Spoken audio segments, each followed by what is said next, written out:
इसीलिए शायद शिव महापुराण कहती है कि भागवत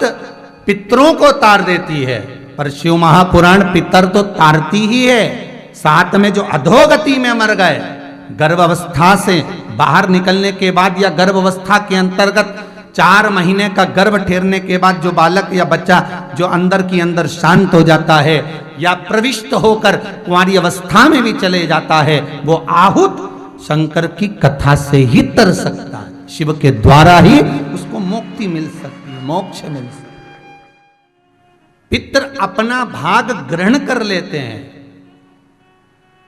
तब 64 योगनियां अगर पितर निमंत्रण देते हैं कि अब हम यहां से जा रहे हैं और हमारे परिवार का कल्याण आपको करना है, तब पितरों के जाने के बाद में 64 योगनियां प्रवेश कर। आज भी हिंदू धर्म में नियम है साहब, आप देखिए 16 श्राद्ध आएगी, उसके बाद ही नवरात्र आएगी।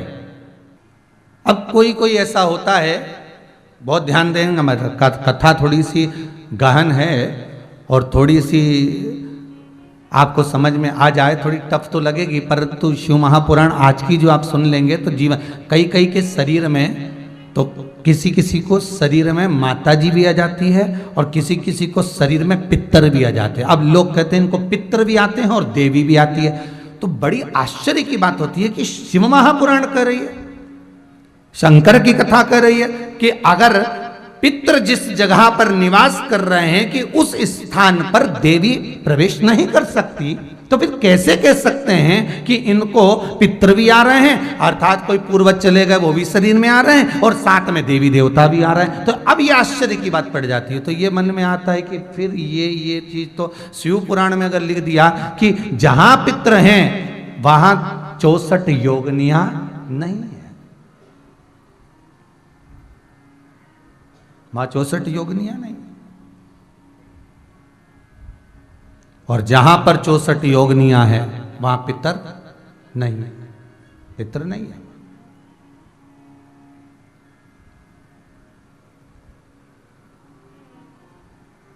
एक छोटा सा उपाय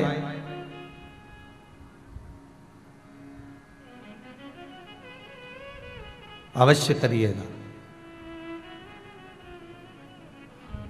मान लो कि आपको लग रहा है कि आपके घर में पितृदोष है, आपको ऐसा महसूस होता है, आपको लगता है, तो किसी भी नवरात्रि के पहले जो अमावस्या पड़ती है, चावल की कटोरी में एक कपूर का टुकड़ा रख दीजिए महाराज, छोटा सा, और कपूर का टुकड़ा रखकर उस कपूर को दरवाजे के बाहर कटोरी में ही, चावल रखी हुई कटोरी में ही उसको पितरों का स्मरण कर कर जला दीजिए। और जलाने के बाद उस चावल को कहीं भी किसी भी वृक्ष की छांव में पक्षियों के लिए डाल दीजिए। शिव महापुराण की कथा कहती है, अगर मान लो पितर आपको कष्ट दे रहे हैं, पितर आपको तकलीफ दे रहे हैं, कोई काम नहीं होने दे रहे हैं, या कहीं आपको ऐसा लगता है कि पितरों का दोष है, तो वो पितृदोष देवी, अब ये जो आप करेंगे ये कब कर रहे हैं? अमावस्या के दिन आप उसको रख रहे हैं, अमावस्या के दिन उसको रखकर रात भर आपने रखा कपूर के साथ में, सुबह एकम पड़ गई, नवरात्रि लग गई, उसी दिन उसको जलाकर आपने पटक दिया, अर्थात उससे देवी और पितृ इन दोनों का आशीर्वाद जो प्राप्त होता है, तो घर में से पितृदोष समाप्त होकर लक्ष्मी की वृद्धि प्रारंभ हो जाती है, कार्य में सिद्धता आ जाती है।